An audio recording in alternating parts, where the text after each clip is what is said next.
আমরা ডিবি কর্তৃপক্ষকে 24 ঘন্টার সময় দিচ্ছি। 24 ঘন্টার মধ্যে যদি যাদেরকে আটক করা হয়েছে ডিবি কার্যালয়ে তুলে নেওয়া হয়েছে সেটি বন্ধ করা, সেটা তাদেরকে যদি নিঃশর্ত মুক্তি না দেওয়া হয় তাহলে ডিবি কার্যালয় থেকে সামনে মানববন্ধন থেকে শুরু করে আরও কঠোরতর আন্দোলনে বাংলাদেশের নাগরিকের পক্ষ থেকে আমরা সবাই আন্দোলনে ঝাঁপিয়ে পড়ব।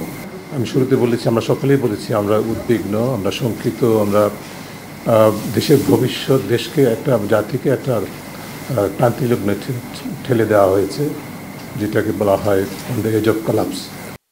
মুক্তিযুদ্ধের প্রজন্মের একজন মানুষ হিসেবে আমি নিজেকে সবসময় বিব্রত বোধ করি। আজকে আরও বেশি বিব্রত বোধ করছি যে আমরা যে স্বপ্ন দেখে বাংলাদেশের স্বাধীনতা অর্জন করতে পেরেছিলাম, সেই স্বপ্নের মধ্যে 53 বছর পর এই বাংলাদেশ হবে যেখানে আবার সেই 71-এর রিক্রিয়েশন আমরা দেখব, সেটি কিন্তু আমাদের দুঃস্বপ্ন ছিল না। এবং সেই দুঃস্বপ্নের শিকার, সেই সহিংসতার শিকার, সেই অত্যাচারের শিকার আমাদের তরুণ প্রজন্ম আজকে, যাদের জন্য আমাদের অঙ্গীকার ছিল এমন একটা সুন্দর বাংলাদেশ গড়ে তোলা যেখানে বৈষম্যহীন মানুষের অধিকার ভিত্তিক সমাজ হবে, সকল নাগরিকের সমান অধিকার প্রতিষ্ঠিত হবে। সেটি হয়নি, আমরা ব্যর্থ হয়েছি। সেই ব্যর্থতার দায় আমাদের আজকে তরুণ প্রজন্ম নিচ্ছে। ইতিহাস তাই বলে, প্রতিটা বাংলাদেশের যত অর্জন, সেই আমরা সময় ব্যয় করার দরকার নাই। শুধু এটুকু বলা যায় 52 থেকে শুরু করে 69, 71, এমনকি স্বাধীনতার পরবর্তী যে স্বৈরাচার বিরোধী আন্দোলন, প্রতিটা ক্ষেত্রেই তরুণ প্রজন্মই কিন্তু এগিয়েছিল। তাদের পিছনে পিছনে রাজনৈতিক নেতৃবৃন্দ সুর করে যোগ দিতে বাধ্য হয়েছিল। একইভাবে আবার আমাদের আজকে তরুণ প্রজন্ম যে আন্দোলন করছে, আমাদের আশা ছিল ইতিহাস থেকে শিক্ষা নিয়ে রাষ্ট্রের দায়িত্বপূর্ণ অবস্থানে যারা আছেন, সরকারের দায়িত্বে যারা আছেন, রাজনৈতিক নেতৃবৃন্দ যারা আছেন, দলমত নির্বিশেষে সকলেই তারুণ্যের শক্তি, তারুণ্যের যে ইনভিনসিবিলিটি, অজেয় শক্তি, শিক্ষার্থীদের যে অজেয় শক্তির ইতিহাস আমাদের দেশে আছে, সেটাকে মেনে নিয়ে সেটাকে তাদের ন্যায্য সম্পূর্ণ অরাজনৈতিক দাবিগুলো, অধিকারগুলো আদায়ের জন্য যে আন্দোলন, সেটাকে সমর্থন দেবে, সেটাকে পূরণ করবে কোনো প্রকার সহিংসতার বাইরে থেকে। সেটি হয়নি।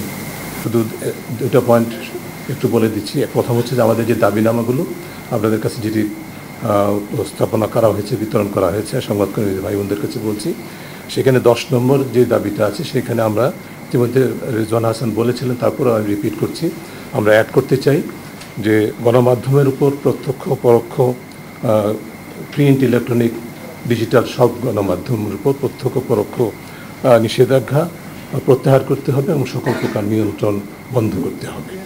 সেটি আমাদের অত্যন্ত পরিষ্কার দাবি। আর দ্বিতীয় বিষয়টি যেটি শিরিন আপা বলেছিলেন যে আমাদের চিন্তা ছিল যে আমরা আজকে এই প্রেস কনফারেন্সের পর ডিবি কার্যালয়ে যাব। আমরা সেটা রোহিত করছি। এখন আমরা ডিবি কর্তৃপক্ষকে 24 ঘন্টার সময় দিচ্ছি। 24 ঘন্টার মধ্যে যদি যাদেরকে আটক করা হয়েছে ডিবি কার্যালয়ে তুলে নেওয়া হয়েছে সেটি বন্ধ করা, সেটা তাদেরকে যদি নিঃশর্ত মুক্তি না দেওয়া হয় তাহলে ডিবি কার্যালয় থেকে সামনে মানববন্ধন থেকে শুরু করে আরও কঠোরতর আন্দোলনে বাংলাদেশের নাগরিকের পক্ষ থেকে আমরা সবাই আন্দোলনে ঝাঁপিয়ে পড়ব। এটা সকলের জন্য আমি অবগতির জন্য জানাচ্ছি। এবং সরাসরি এখানে ডিবি কার্যালয়ের প্রতিনিধিরাও আছেন সম্ভবত, তাদেরকেও বলছি, এটা না থাকার কথা নয়, তাদেরকেও বলছি এটা আপনার কর্তৃপক্ষকে জানিয়ে দেবেন।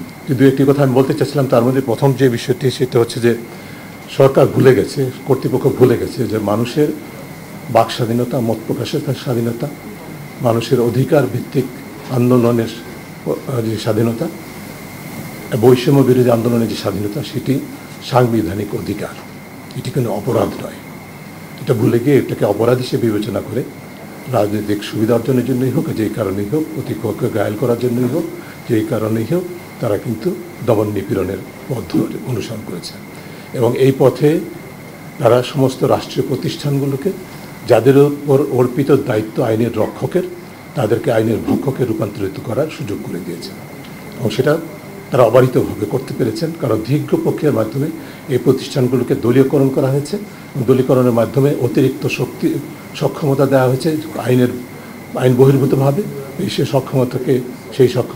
সেই ক্ষমতাকে নির্বিচারে অপব্যবহার করে মানুষের অধিকার হরণ করছে। স্বল্প মেয়াদে ভাবছে যে তারা তাদের প্রভুদের সুবিধা করে দিচ্ছেন, কিন্তু দীর্ঘমেয়াদে এটা যে বুমেরাং হয় সেটা কিন্তু তারা ভুলে গেছে। পৃথিবীর ইতিহাস বলে, বাংলাদেশের ইতিহাসও তাই বলে, এটা বুমেরাং হতে বাধ্য, সেটা তারা ভুলে যাচ্ছে। কাজে এই পথ থেকে সরে আসতে হবে। আমরা সেই দাবি আবারও জোরালোভাবে উল্লেখ করতে চাই।